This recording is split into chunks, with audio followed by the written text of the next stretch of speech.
there's no country you could point at and go, it's your fault or your fault, because they're still counting on the fact that you are only on that national level and believe that the rulers of your particular country are really running things where you're at, and they're not participating in something bigger.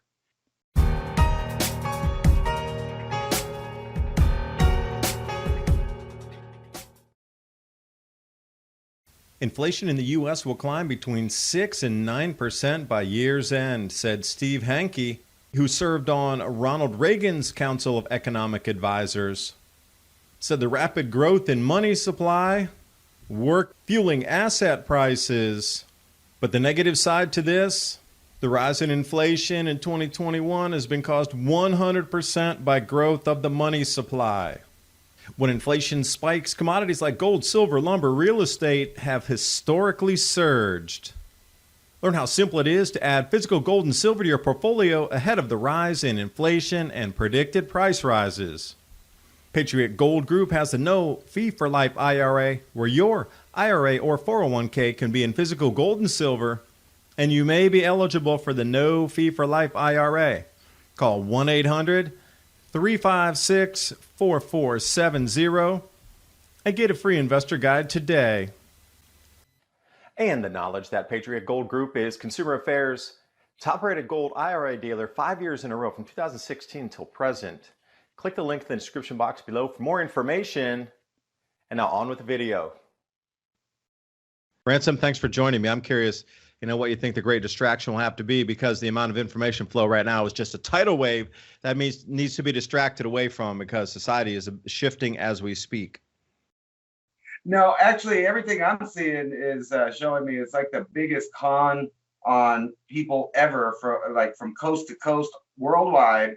I thought the last con was the big con, but now the big con now is that your money is actually worth something, and that governments care about you, and they're going to help you with disease, and they're going to help you with poverty.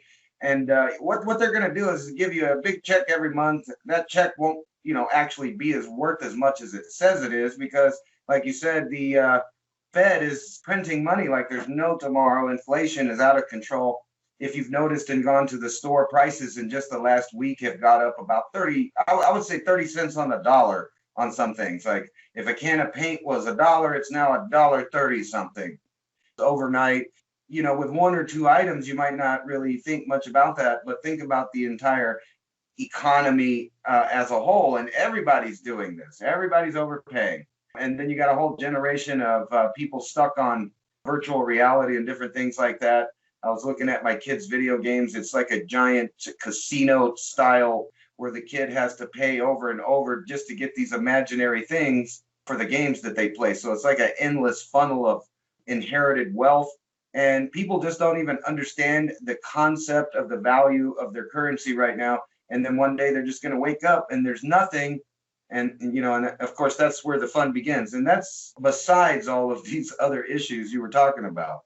Just the money aspect, when you finally realize your money is a shadow of its former self. Take you back to 1913, the formation of the Federal Reserve. And by the way, the formation of the IRS in the same year. Coincidental? Maybe not.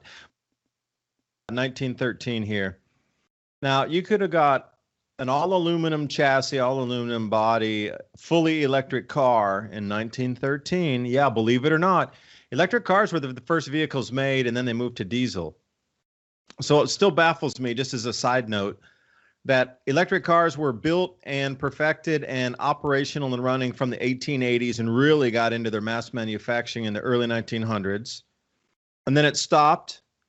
And I saw some amazing pictures of Knoxville, Tennessee, because we were running around down there the last couple nights, that had all the rail lines and all the trolley car lines all through the city, and then they ripped them all out, like the same thing they did over in Texas, fully rails all up and down the streets, and they ripped everything out. But back to the electric cars. So, electric cars were coming into their own after 30 years of production in the States. And that was the thing. They kept them really incredible lightweight. They were all aluminum chassis. They had hemp included in hemp fibers. They were different types of hemp fenders were the thing. I don't know why they chose fenders, but there was hemp fenders, all aluminum chassis and body on in a fully electric vehicle in 1913. The price was $200. Now, if you bring that up to a Tesla today, and I understand there's bells and whistles and things look a little bit different and like, wow, okay, it's sleeker, whatever. 60 grand for that. So do the math. What was the loss of value on purchasing power? I could have got an electric vehicle in 1913 for $200 and I pay 60 grand now. Let me get out my calculator while you talk, Ransom. We'll do the calculation. And I know that wealth and money and all of this stuff is it's important to most people. But there's another topic that, I kind of rag on to my viewers, and that's about infertility. And I think that's the best indication, really, of the overall trend.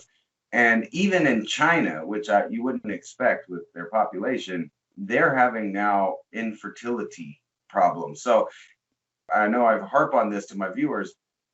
Google a little bit and find out who's most involved in what we would call global governance. And then also find out which countries are sterile. I would rather use the word sterile because it seems to me, when you look at that pattern, what does that mean? Well, to me, it means that the world governments are going out of their way to plan for a big event that's coming. And I think they all know it.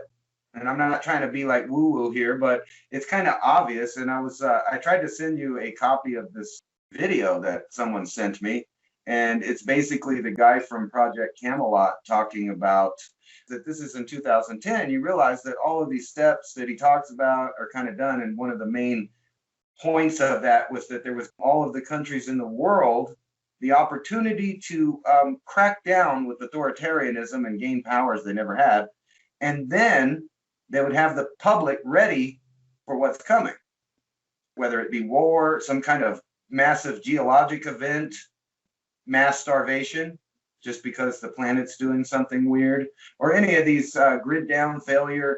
You can take your pick. The government has plans for that. And when I mean government, I don't mean like the United States or Russia. I'm sure they all have their own little pieces of a pie, but we're talking about world governance. Every major politician from every country are using these words. And if you remember, when George Bush Sr. first said the words, "We need a new world order," what followed is every politician and world leader in the world talking about a new world order. Now they don't use that word because it's become like a cultural buzzword. So now they use stuff like global governance.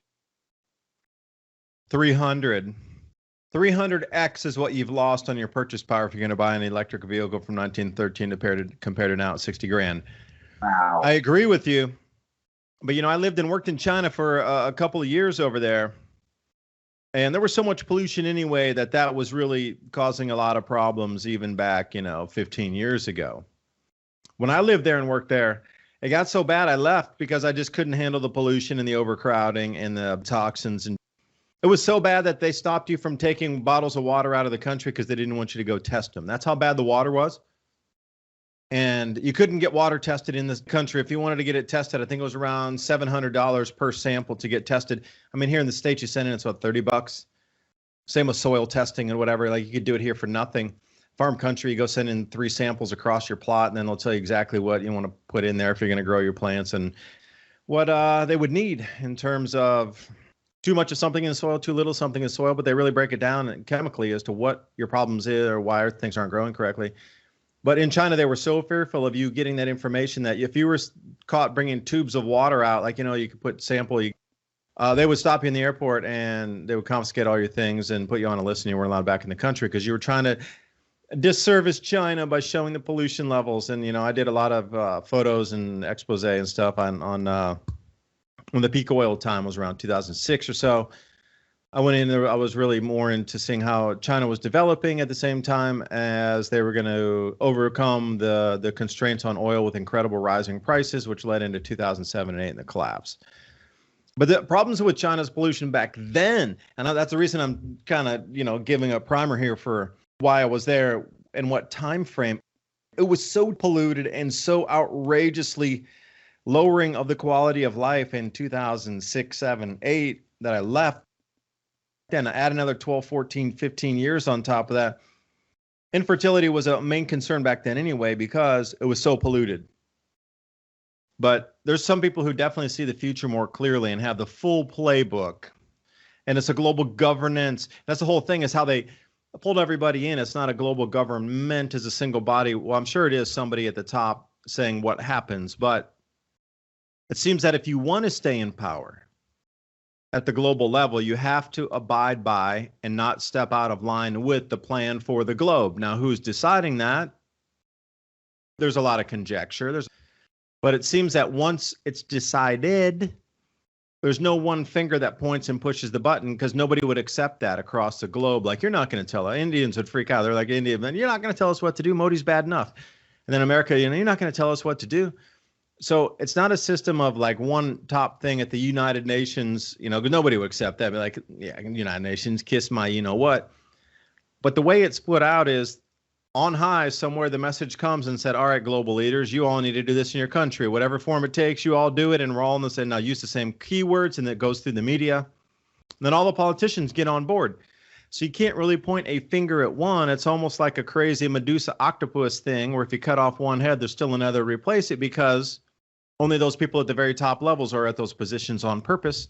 Like Ransom, you and I would be bad politicians because we would tell it like it is, and we wouldn't take any guff, and we couldn't get bought off, and it would be terrible for anybody trying to push agendas, because I wouldn't go along with that. I would call them out on it.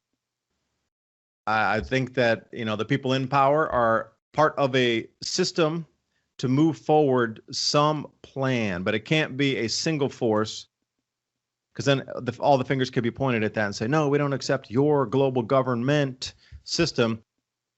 But a system of global governance, CE, is quite a different thing than a global government.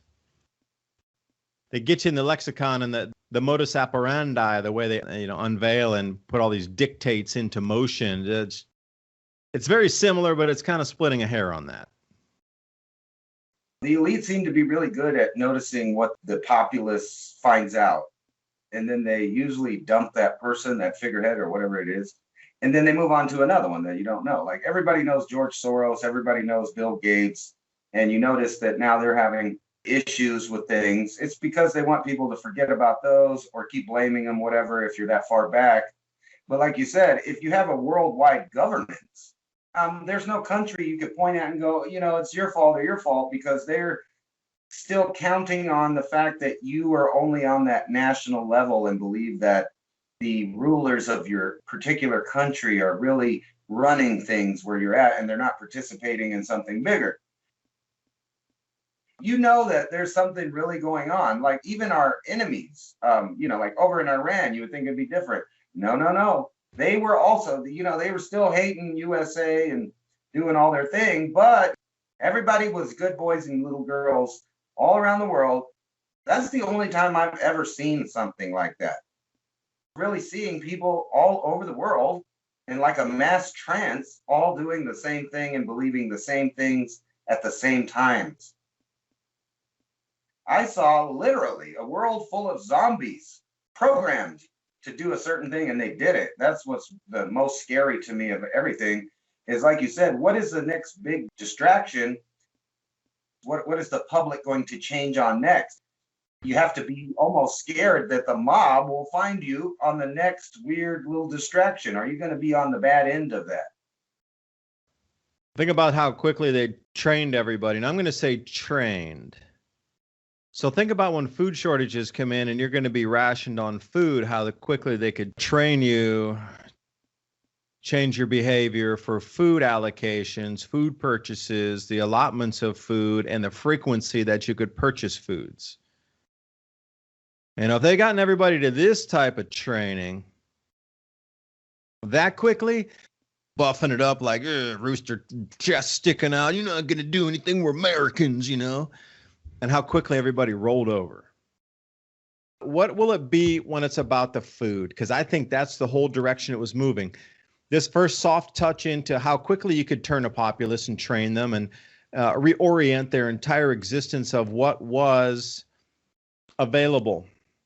And how you tweaked that, the fear that was put in to get the changes to happen. And now when we come to the food, which is going to be a real thing. I mean, after this year, are you kidding me? The amount of yield coming out globally is going to be so far under the break-even point this year. That they're going to dig super far into the carryover stocks. A lot of you don't understand agricultural speak, let me explain in simple English. Carryover stock is a term that means there was some extra tons of corn, or there was extra tons of wheat that was left over from last year. So it's still in the silo, it's still physically there, but they bring it in for sales from the next year. So if they harvested it in 2020, it's still there this year, 6 months later, and it's still for sale this year. So they call that a carryover. So it carried from one year or moved from one year to the next for a sale. So the carryover stock, and this is kind of a keyword you'll hear a lot in grain trading. So the carryover stocks are how much available grain was left over after everything was sold. All the factories got their allotments. You and I, we ate. All the animals got their food. And then there was still some left over because the world overproduced last year. A sliver. And I mean, it was at pretty much break even. You know, whether you trust the USDA numbers or not is to be disputed. Please take this all with a grain of salt in terms of the numbers that you're seeing. But the numbers from last year were break even or even 1 million tons down from production. So think about that for just a second. So this year is atrocious in turn. And when I see grain forecasts, you just don't see words atrocious used in a grain forecast normally. But this is what they're looking at this year. Mega droughts down in Brazil, which would usually be the savior. So if somewhere in the northern hemisphere can't produce enough, there'll be these other, side producers like Argentina, Brazil, Australia, that'll pick up a bunch of slack because they usually push in another 10, 15, 60 million tons, right? But they're not. This year, everybody in the southern hemisphere that would be considered the savior basket is not there. They're all in incredible lowest in 50 years, lowest in 30 years, incredible declines. Like Brazil lost at least a quarter of its production. Could be higher, could be upwards of 50%. To be announced on the final reductions. And the northern hemisphere is, as was termed, atrocious for the crop reports and the planting. There's been too many floods, too much drought, and we're just not going to get the crops this year. So if last year was a break even, this year is going to be like tens of millions of tons under what the world needs to feed itself. So mark my words, anybody listening out there, it's not me. Look at your own data, do your own research. But this is the year we've rolled over to. We do not grow enough to feed the planet. So what they're going to start doing is dipping into those silos, into that stuff called carryover stock. That's the most important number you need to look at. Because from this point forward, we don't grow enough. So what you need to look for is carryover stock reductions. And when you see that thing dipping by 50, 100 million tons, you need to watch out and start adding those numbers up. Because when that goes to zero, we got nothing left. And what we grow is what we get. And the reason I gave that long answer is because when it gets to that point, you'll understand why everybody was trained. Because you're going to be standing in a line trying to get food. And they're going to scare you and retrain you into, you stand here on Wednesdays, you get your ration cards, you don't fight or you get shot in line because the army's there. And this is the way it's going to work because we can't feed everybody. Now, were you a good citizen on your social credit score? You get a fresh apple. You were bad like Ransom and David for talking about these things. You don't get an apple. This is where it's going right now. We reached that rollover point. You wonder why so many changes are happening right now. The Fed's coming out saying our dollar's declining, and the food and the political distractions and where we're moving to in the future. And that's a scary thing to think about. 3 years or under. You basically were talking about empires failing.